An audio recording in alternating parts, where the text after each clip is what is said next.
So David is heartbroken at this point. His family has been torn apart by lust and murder. His eldest son, Amnon, raped his half-sister, Tamar, and 2 years later, Tamar's brother, Absalom, killed Amnon in revenge. And now Absalom is in exile in Geshur, where his mother is from. David had a son in between Amnon and Absalom. He was Abigail's son, and he was called Kileab or Daniel. But apparently he dies young because he's not referred to again anywhere. So I wonder if it occurs to Absalom that with Amnon out of the way, he himself might one day claim the throne. Absalom certainly hated Amnon, but he also has his eye on the throne. It's now been 3 years since Absalom murdered Amnon. King David seems to be pining for his son Absalom, but he can't seem to get past Amnon's murder either. I think he senses that although he loves Absalom, Absalom is a threat with designs on the throne. So where is God in all this? Clearly, murder is punishable by death, but God didn't put David to death for the murder of Uriah. David and the people paid a terrible price, but David is still the Lord's anointed king of Israel. Under Mosaic law, if a man rapes a woman, he's required to marry her without possibility of divorce. But the law also prohibits marrying your half-sister. So there was no way for Amnon to atone for the rape, even if he wanted to, which it didn't sound like he did. And that left Amnon open to the revenge of Tamar's nearest blood relative, Absalom. And now Absalom has exacted that revenge. But if Amnon couldn't atone for the rape, did Absalom commit murder, or was it revenge allowed under the law? The law is no help. God seems to be silent. David clearly wavers back and forth. But the answer is not David's alone to decide. What matters most is how the people of Israel perceive the situation. And apparently, the people are also split as to whether Absalom should be executed as a murderer or allowed to return to court. What a mess. Finally, Joab, the commander, decides it's time to bring Absalom home. He comes up with a plan to get David to see that this is the right course of action. Joab comes up with a story and drafts a wise old woman to present the story to David as a request. He's hoping she'll be able to use the story to get David to see the folly of leaving Absalom in exile. And I wonder why Joab is concerned. It's like, why does he care? He's fully supportive of David, it seems like, and he sees everything from a military point of view. So I'm thinking that is our clue. I wonder if he worried that Absalom might be gathering an attack force in Geshur.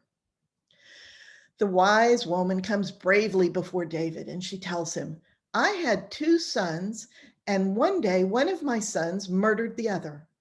All my relatives are trying to get me to hand over my sole surviving son so they can put him to death for the murder of his brother. But they're doing it because they see that if they put him to death, there will be no heir left and they will gain the inheritance themselves. King David immediately sees the injustice in this, and he assures the woman he will issue an order preventing the relatives from exacting their revenge. He tells her, if anyone says anything about this to you, refer them to me and you'll not be bothered again. The woman presses him, swear by the Lord your God that you will stop the avenger from harming my son. And David says, I swear by the Lord that not one hair of your son's head will fall to the ground. At this point, the woman bravely springs the trap. Why then have you done this exact thing to your own people? You have not brought back your own son. What has happened has happened. It's spilled water that cannot be recovered. God would not throw away your son's life. God always finds ways that a banished person can be reconciled to him. I have to tell you, that's one of my favorite verses in the whole Bible. That is so awesome. David is instantly convicted of the truth of what the woman is saying, but he recognizes she was put up to this ruse, and he says, I'm going to ask you a question and you must promise to answer truthfully. Speak, my lord, she says. And David asks, is it Joab who put you up to this? And the woman admits it was indeed Joab who was trying to bring reconciliation about. So David calls Joab and says, very well, I'll do it. Go get Absalom and bring him back. So Joab goes to Geshur with the good news and brings Absalom back with him to Jerusalem. But when they arrive, King David refuses to see Absalom. Why? Is David angry? Was he forced into reconciliation when he was not ready for it? Did Absalom's presence rake up intense feelings of betrayal and conflict? We don't know. The reason's not given. But Absalom remains in Jerusalem 2 years without ever being allowed into King David's presence. Finally, Absalom has had enough of this charade. He sends for Joab, but Joab refuses to come to him. Absalom sends again, and again, Joab refuses. Now, Absalom is not accustomed to being refused. He's widely considered the handsomest man in Israel, sort of like our modern sexiest man alive. His hair is so abundant and gorgeous that he wears it very long and still has to cut it and sell it because of its weight. If you're a football fan, I'm thinking a Troy Polamalu sort of look here. He's heir to the throne, no pun intended. He's handsome, he's special, he's charismatic, and he won't take no for an answer. So when Joab refuses the second time, Absalom has his servants set one of Joab's fields on fire. That gets Joab's attention. Joab comes to Absalom and says, what the H-E-double-L are you thinking? And Absalom says, I asked nicely and you didn't come. I have been sitting here twiddling my thumbs for 2 solid years and I'm not taking it anymore. I would be better off in Geshur. I want to see the king's face. If I am guilty of anything, so be it. Let him put me to death. So Joab goes to King David and tells him this. And David summons Absalom to him. Absalom comes and bows his face to the ground before David, and David lifts him up and kisses him. You'd think things would be better after that, but Absalom has not changed his spots. He's still the conniving, sneaky, narcissistic person he's been from the beginning. He gets himself the equivalent of a Ferrari in this culture and starts showing off. He gets a chariot to ride in and hires 50 men to run ahead of him announcing his coming. Make way for Prince Absalom. You can just see him standing in the chariot flipping his hair, right? What a piece of work. He even builds a cairn to himself near Jerusalem. It's a pile of stones, a monument named in his own honor. He starts getting up early every morning and setting up on the big road leading to the gates of Jerusalem and setting up sort of a welcome center. And whenever he sees someone who is going to petition the king, he tells them, oh, no one will listen to their petition in Jerusalem. He tells them that if he were appointed judge, things would change for the better and he would be sure to hear and approve their petition. Anyone could come to him for justice. Yeah, right. What a snake. So you have to wonder if David knew Absalom was doing this. Surely he had to know. This sort of thing could not be kept secret. But David does nothing about it. He doesn't react. He does not call Absalom to account. It's almost as if David has had the stuffing knocked out of him. He's older now. He has lots of regrets. I'm wondering if David is suffering from severe, persistent depression. 4 more years pass as Absalom builds up his reputation as the common man's friend against an uncaring bureaucratic government. Finally, Absalom is ready to make his move. He goes to King David and says, when I was in exile in Geshur, I made a vow to the Lord that if I ever returned, I would go to Hebron to make a sacrifice of thanksgiving. Now remember that Hebron used to be David's own capital. It's where David was first made king. But what can David say to Absalom? It's a vow to the Lord, supposedly. He has to let Absalom go, even if he suspects a trick. Absalom invites 200 unsuspecting friends to go with him to Hebron to make the sacrifices. Behind their backs, though, he sends messages throughout Israel saying, "When you hear the sound of trumpets, proclaim me king in Hebron." He also sends for Ahithophel, Bathsheba's grandfather, who is a trusted and wise counselor to King David. Ahithophel has to make a hard decision now. Which king should he throw his lot in with? Ahithophel chooses Absalom. That gives you an idea of how weakened David has become. When David hears that all of Israel has crowned Absalom king in Hebron and that an attack on Jerusalem is imminent, he gathers all his court and all the people and soldiers in Jerusalem who are still loyal to him, and they escape on foot, heading east towards the Mount of Olives. David leaves only a skeleton housekeeping crew of 10 concubines in the palace. As they flee the city, David notices that a band of 600 Philistines are coming with them. He hails their commander, a man named Ittai, and says, "What skin do you have in this game? You should go with King Absalom. He's stronger, and I may never regain my throne. I will understand completely and bless your going." But Ittai says, "I have been with you, David, since the days you were in Gath. I swear by the Lord, wherever you are, whether it means life or death, I will remain by your side." And so David allows the Philistines to march with him into exile. The peasants around Jerusalem gather along the side of the road and weep as David and his officials and his household pass by. David and his people head down from Jerusalem towards the Wadi Kidron.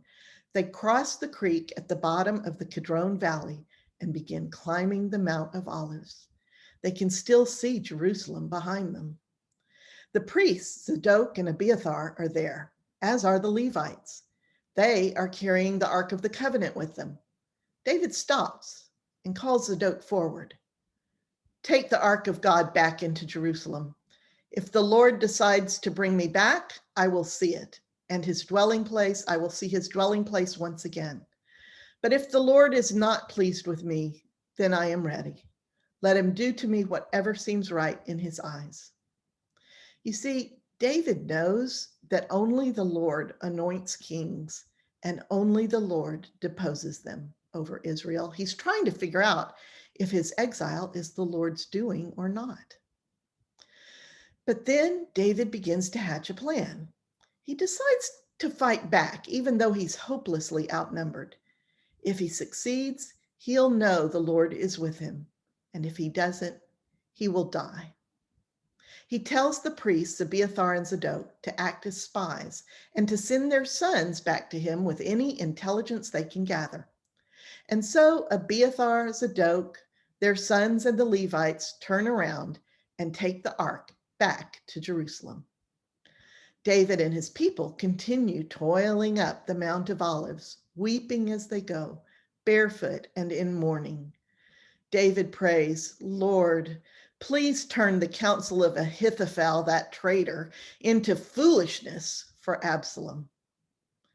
When they finally reach the summit of the Mount of Olives, another trusted friend of David's meets them. His name is Hushai. David says, "Hushai, if you go with me, you will not be helping me. If you really want to help me, go to Jerusalem and tell King Absalom you were my servant in the past, but now you are his servant. Do whatever you can to derail Ahithophel's advice to Absalom. Send me word by Abiathar and Zadok's sons of anything you hear that might be useful." And so Hushai goes down to Jerusalem, arriving just as Absalom and his forces enter the city gates from the other side.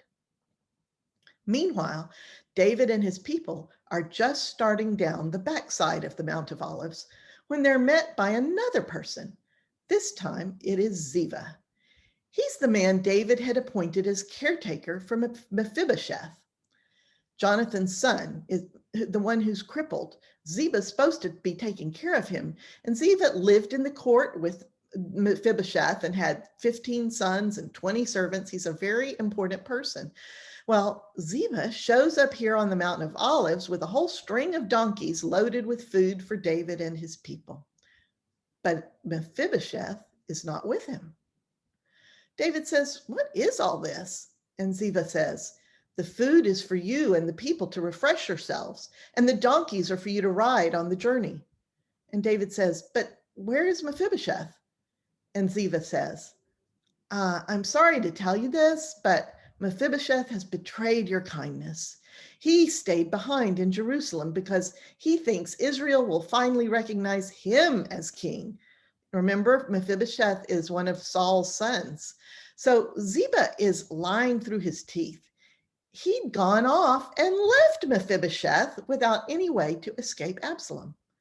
David had been merciful to Mephibosheth, but Absalom will likely see him as a threat and kill him.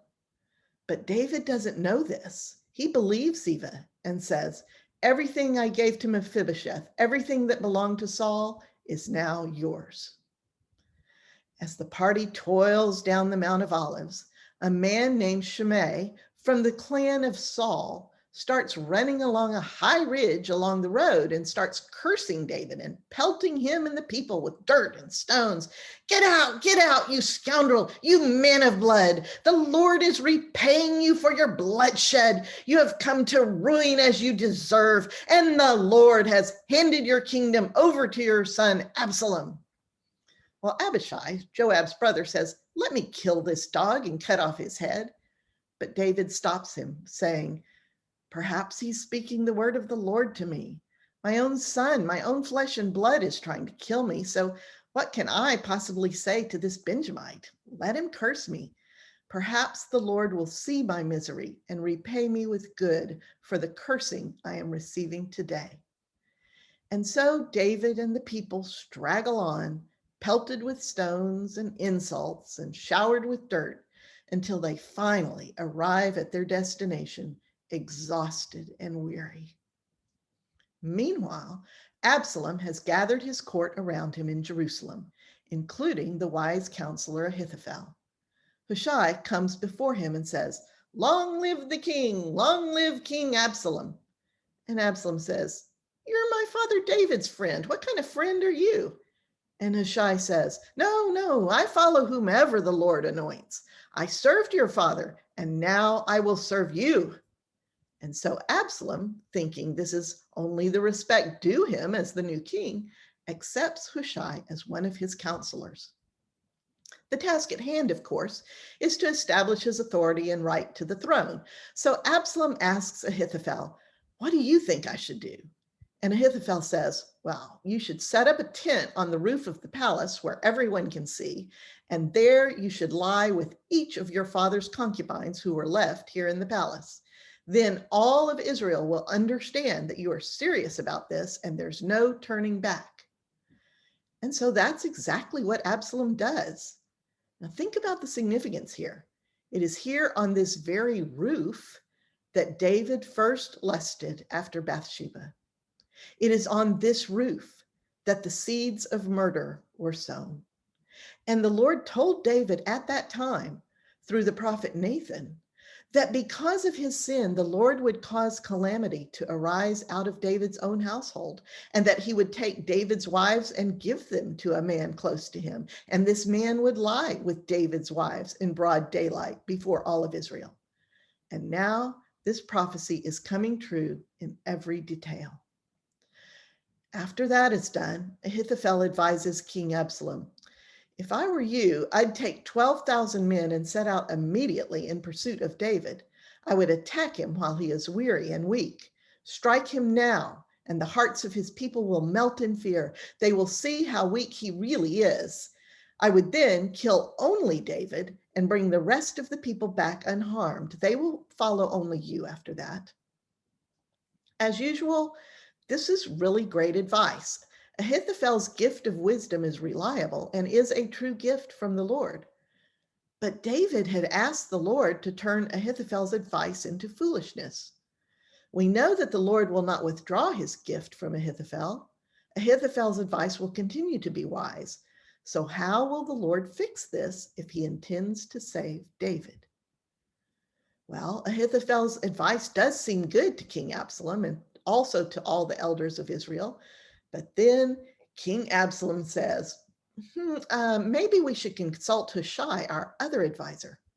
Hushai sees his chance. He says, the advice of Ahithophel is not good this time. Remember, your father is an experienced warrior and his men are famous fighters, as fierce as a mama bear. And your father is not stupid. He won't sleep in the camp. He'll already be holed up in a cave somewhere, safe from any surprise attack. He will attack your troops and defeat them before you even know where the attack is coming from. My advice to you is to put out a call throughout all of Israel. Build up your army of fighting men so you cannot be defeated. Then attack him. We will fall on him like dew on the ground. Neither he nor any of his men will be left alive. And King Absalom and all the elders are swayed by Hushai's advice. And in this way, the Lord thwarts the advice of Ahithophel. Hushai immediately passes the message to the priests Abiathar and Zadok, saying, send your sons to tell David to flee at once. I've bought him a little time to escape. Cross the Jordan immediately and group there in safety. The priest's sons, whose names are Jonathan and Ahimaaz, are hiding outside the city walls. So Abiathar and Zadok send word to them by a servant girl. But she's followed, and Jonathan and Ahimaaz are seen. The man who sees them goes quickly to tell King Absalom. Jonathan and Ahimaaz flee across the Mount of Olives and make it partway up the mountain before their pursuers catch up with them. They run to the home of a man who is an ally of David, and his wife hides the two fugitives in a wall and covers the top of the well and scatters grain over it as if it is in disrepair and is unused. When the pursuers bang on the door and demand to know where the fugitives are, she tells them they've already passed by. The men search but find no one, so they finally give up and return to Jerusalem. When the men have gone, Jonathan and Ahimaaz climb out of the well and catch up with David and give him the urgent message to flee across the Jordan immediately. Meanwhile, when Ahithophel sees that King Absalom has ignored his advice, he knows he's picked the wrong side. Absalom has missed his chance. Ahithophel knows David will prevail, and Absalom will now be defeated. So Ahithophel leaves the court, returns home, where he puts his affairs in order and then hangs himself. David makes it to the town of Mahanaim across the Jordan. I've shown this on the 3D map, so you can see they had to climb thousands of feet down to the Jordan and then thousands of feet up again. They are exhausted. King Absalom pursues them to Mahanaim with all his troops under the command of Amasa, another one of David's nephews, a cousin of Joab's. David musters all the men who are with him and splits them into 3 battalions. One he puts under Joab, one under Joab's brother Abishai, and the third under Ittai, the faithful Philistine commander. David says, I myself will march into battle with you. But the commanders talk him out of it. I think David is now well past his prime fighting age. He's not been in a battle for a while now. The commanders say, you are worth 10,000 of us. It won't matter if we sustain terrible casualties ourselves, but if we should lose you, all will be lost.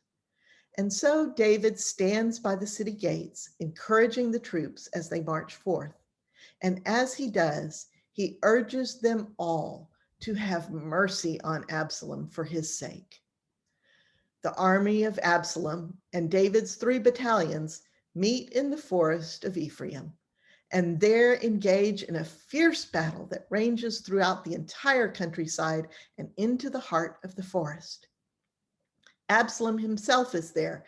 He's riding his mule and suddenly confronted by David's men. As he gallops away, his hair gets entangled in a tree and he is yanked from his mule. As the mule thunders away, Absalom dangles helplessly in midair.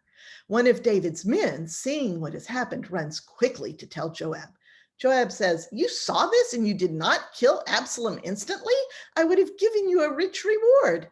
And the man says, "All the troops heard King David exhort us to have mercy on his son Absalom. It doesn't matter whether you offered me 1,000 shekels. I would not lift my hand against his son. And besides that, if I had, and it had all gone sideways, would you have rescued me or even stood up for me?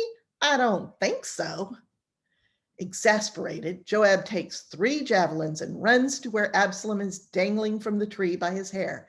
Joab plunges the 3 javelins into Absalom's heart, and then Joab's own 10 armor bearers also strike Absalom, killing him.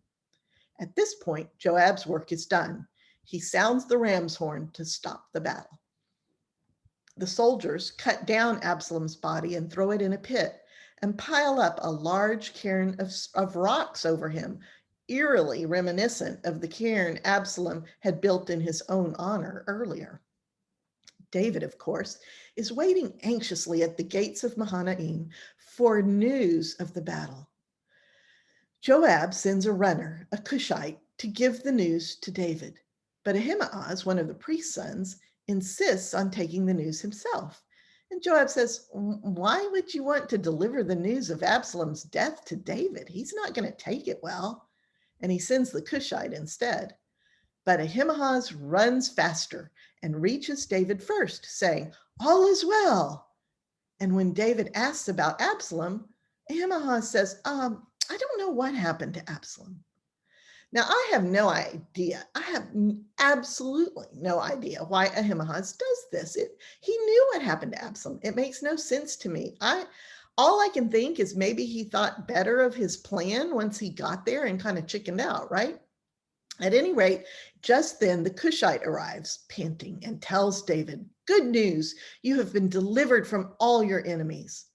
But when David asks about Absalom, the Cushite says, "May all your enemies be like him." And David knows that Absalom is dead. David stays at the city gates, weeping and mourning and crying, "Absalom, oh my son Absalom." And as the weary warriors return from their labors, they have to sneak past David as if they've done something wrong by defeating Absalom.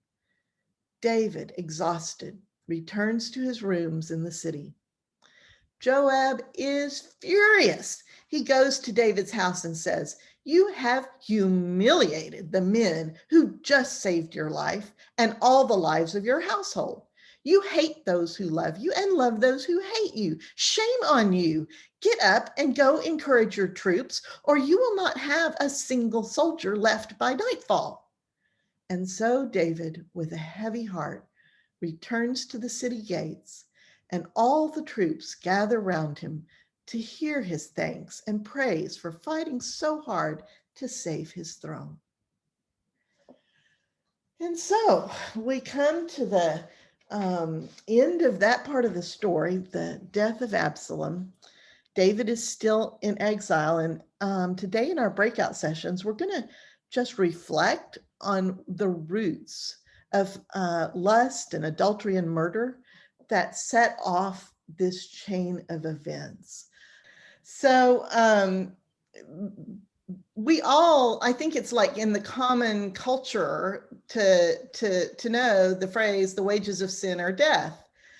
But there's more to that verse. We never quote the second half of that verse. The second half of that verse says, "But the endowment of God is unending life in Christ Jesus our Lord."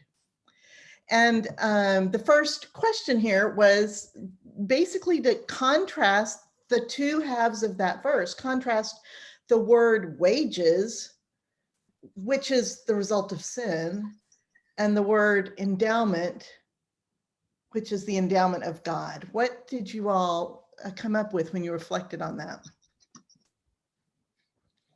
Well, one of the things we said was wages is something you receive in exchange for something else you have done, like work, or in this case, sin. Whereas endowment is more like a gift. Yeah, Yeah, exactly. What I was going to point out is that I think it's Erica. I can't remember which. Oh, the other one. Okay. Well, anyway, what she had mentioned is that she had learned this as endowment being a gift, but there is a difference between endowment and gift, and maybe Renee, you can help me out here. Say exactly. I would have the other ones, but their audio is having some trouble. That a gift is something that is given to you, but an endowment is something that's bestowed upon you. I think that's what she. Yeah, a gift, you have to receive it. You have to take Right. it. Where an endowment is something you don't do anything. You don't have to receive it. You don't have to do anything to get it. It's not earned. True. Yeah. Yeah, not necessarily earned, because I mean, there can be financial endowments, there can be personal endowments, and it's not necessarily because you deserve it or earned it. It's just, like you're endowing something to the library or the church or whatever, just simply because, I don't know. Yeah, I'm wondering if one of the things that the verse is talking about is that, we speak of endowment as a gift, and it's usually something that somebody gives to someone because they are just predisposed towards that cause or that person or that organization, and not necessarily because of what that organization is or does for the person who's endowing, but more they're saying, I have confidence in you. I think you are good. I want to help you in what you're doing, where wages is compensation for action, good or bad. And then I'm wondering, endowment can come with no strings. and I'm wondering if maybe the word we're searching for here is identity. An endowment is bestowed on you because of who you are, not what you do. It's often reflective of the family you were born into, right? Your endowment that's often a word used in association with the word heritage.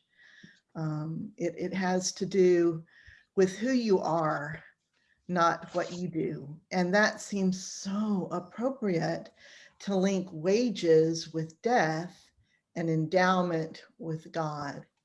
And I think it offers us a perspective also on how God sees sin and why it is that God continually forgives sin, even this murder and this lust and all this horrible stuff that we're seeing. The endowment is greater than wages always, right? And we have that endowment of life from God that we did nothing to earn and that we cannot lose.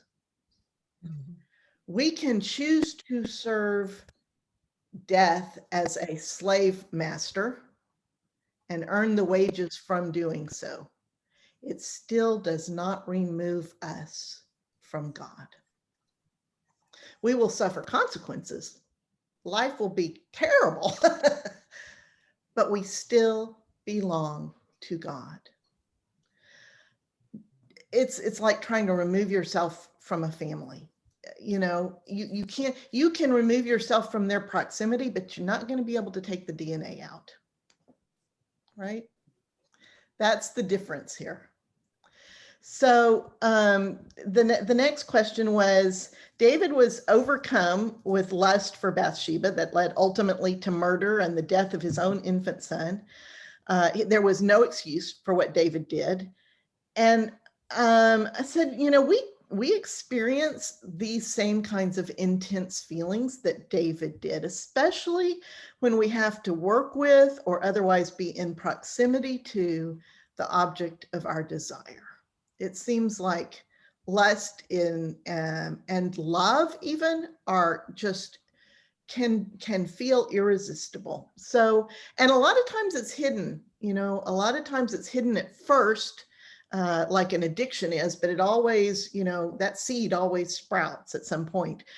And we often realize we're on the path to death and destruction, death of, I mean, maybe literal death, but also death of relationships, but we feel helpless.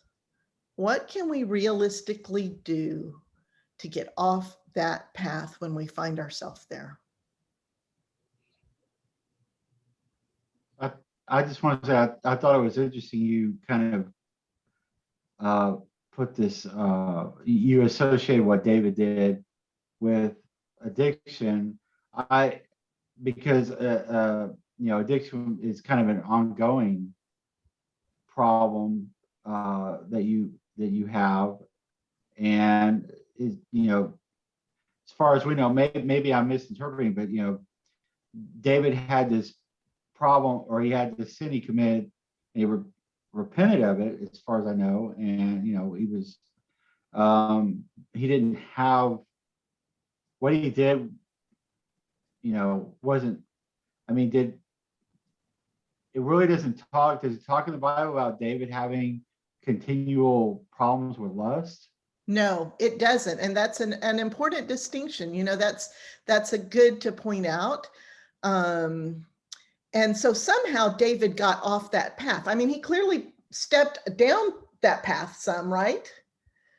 But he got off of it. What did he do that helped him get off that path? Yeah. Well, Go ahead. one of the things that sort of clarified for me, I think what you were asking here is when you did mention addiction, that, you know, in a 12-step program, the first step is to admit that this thing has control over you rather than you having control over it. And that recognition that this is something that I am powerless in the face of.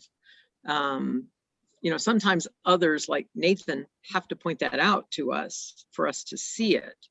But the first step to getting off that path is admitting that it's driving the bus.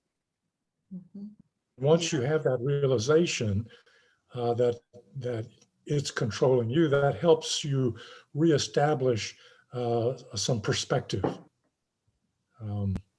That maybe that when you have a particular desire, maybe there's some, you know, that is a result of your addiction. Yeah. And something I just thought of when you were talking, Gail, I wondered about the use of addiction, because addiction usually is something you can't help. But then you said, well, it's in our DNA from our family. You can't get away from that.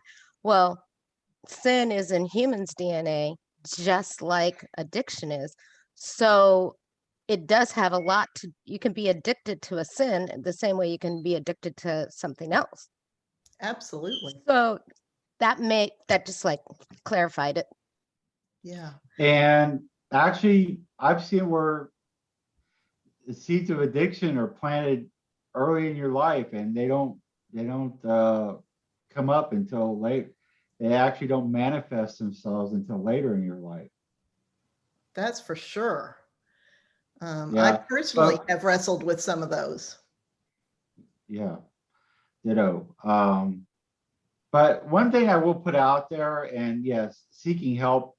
One thing I told my group, and you know, people can strongly disagree or agree with me.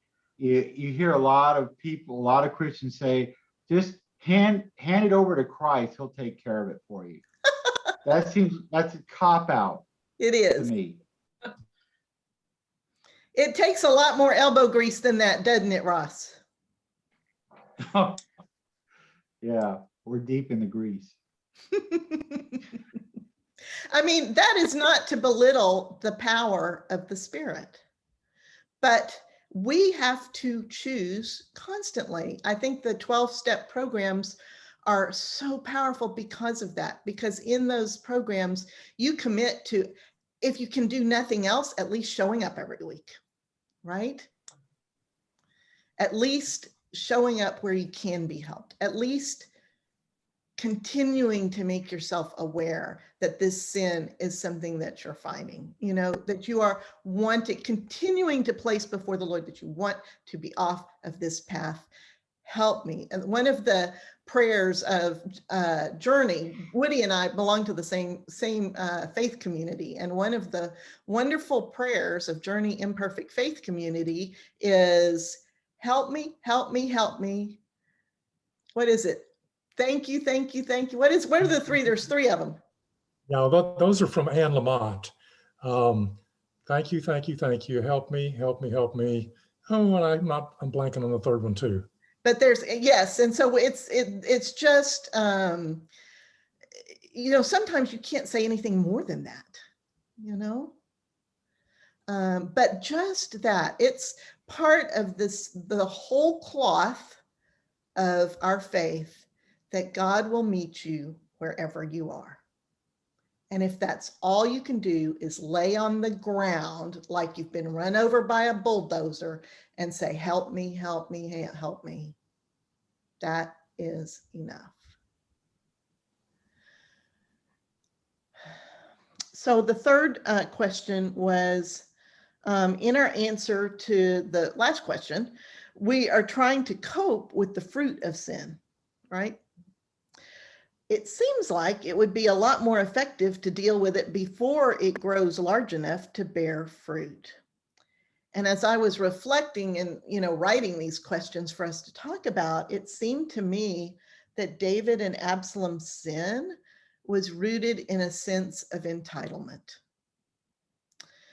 And I wondered what the antidote is to that sense of entitlement.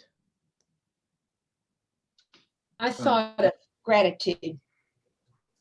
Always be humble to others and the Lord.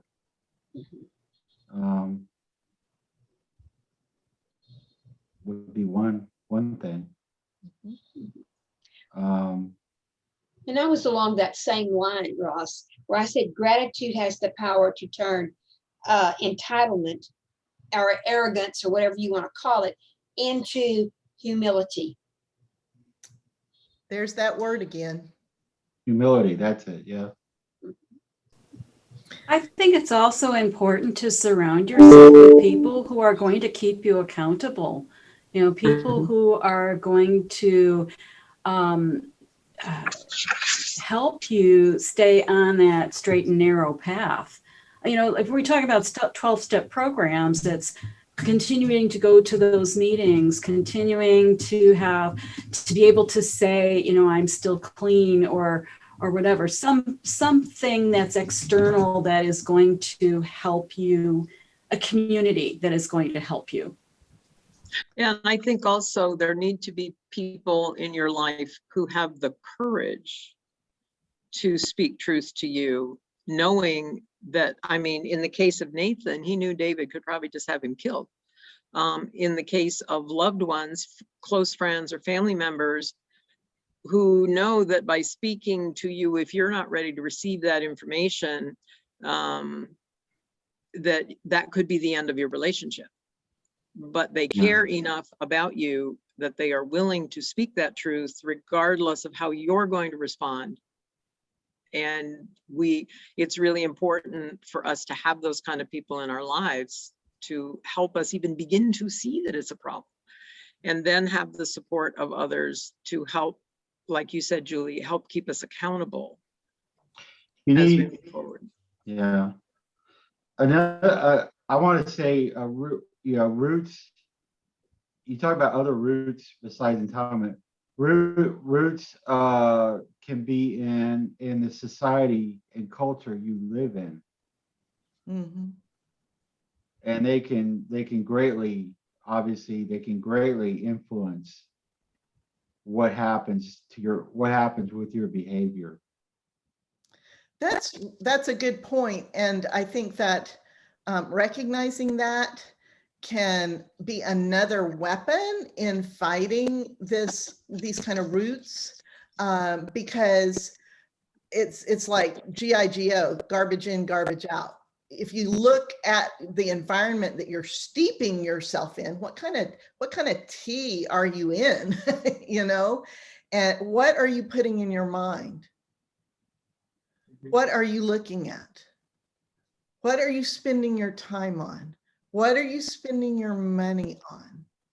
Those are concrete choices you can change. You have control over that stuff. And every little bit that you can do can really help. And I want to flip this around for the last question here, because we're about out of time, but I want to flip it around and say, I'm so glad that you all brought up the word community, and that you need people around you that will hold you accountable and will pick you up when you fall down and will not reject you, you know, but do it in love. What can we do to be those kind of people in someone's life?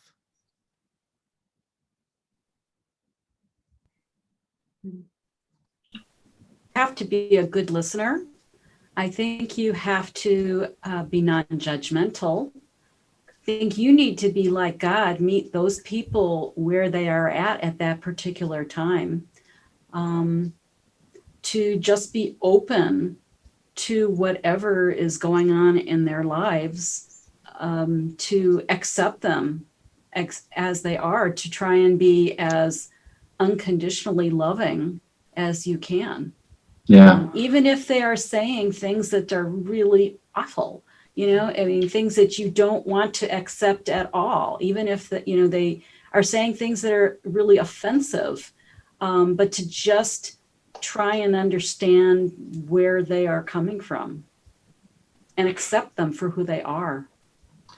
Yeah, I was going to say, try to be a dependable, sorry to interrupt, That's okay. a dependable, non-judgmental person, but with boundaries, because Yes. you don't want to get entangled. Yes. If they're gonna, you know, you want to help them, you don't want to judge them, but you don't want them to entangle you in their unfortunate happenstance. True. And then that also means that you have to have a support system as well. You know, to try and walk this alone is can be exhausting and just life sucking. And so if we're going to be that person for somebody else, we need to have people who are going to hold us up and feed strength and hope into us, so that we have the ability to do that with the person we're trying to help. Right. I think that some of it is also being self-aware of when the addiction or whatever it is that this person is fighting is something that is a danger to us personally. And when it's not, you know, sometimes it's just not, you know, and so you're in a really great position to be able to be there and support and help and maybe light the way to another path or another way of being. But if it is something that you yourself, like Roz is saying, are struggling against falling into or struggling staying out of, it may not be that you're the person that needs to be the one helping.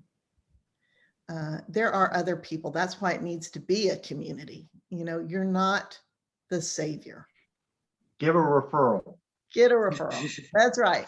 But the other thing is a word I want to throw out there is vulnerability. I think one of the most powerful things we can do to make ourselves accessible to people who are hurting and people who are struggling is to make it clear that you also are a wounded helper and that you also struggle, have struggled, will struggle, and that therefore there is no judgment or condemnation. So if we, and that is part of that word humility, because if we put forth this facade to the world and our friends of we have got this all under control. If we have our Facebook face on, then we are not being humble. We are not being honest. And we are not making ourselves accessible. And I'm not saying that you have to be painfully open all the time and, gross about this. But it has to do with actually truly in your heart being humble and being ready to admit. There's a wonderful verse in I think one of the Peters at the end of the New Testament about never thinking of yourself more highly than you ought. That's a good verse. Yeah, and Maya point out, that's great, Gail, you bring that up because it is so counterculture. Yeah. And also something to remember, something else in the Bible, maybe, the first will be last, the last will be first. Yeah, good one. These are when we can start pulling up these kind of quotes, those are themes. Those are things we're seeing. That is a theme. Humility is a big deal. And it has a lot of impact. It has a ripple effect. And all we've been talking today is a ripple effect of that. It is so unfortunate that more and more, even Christians, are not recognizing how counter our culture is to the kingdom. Yeah, it's as upside down now as it was when Jesus came. So many similarities. So I'm going to leave you with those thoughts to ponder in your heart, both from the side of the sinner who needs help, which we all do, and from the side of the helper who has sinned, which we all have. And I bless you this week, and I see you next week. Bye-bye. Bye.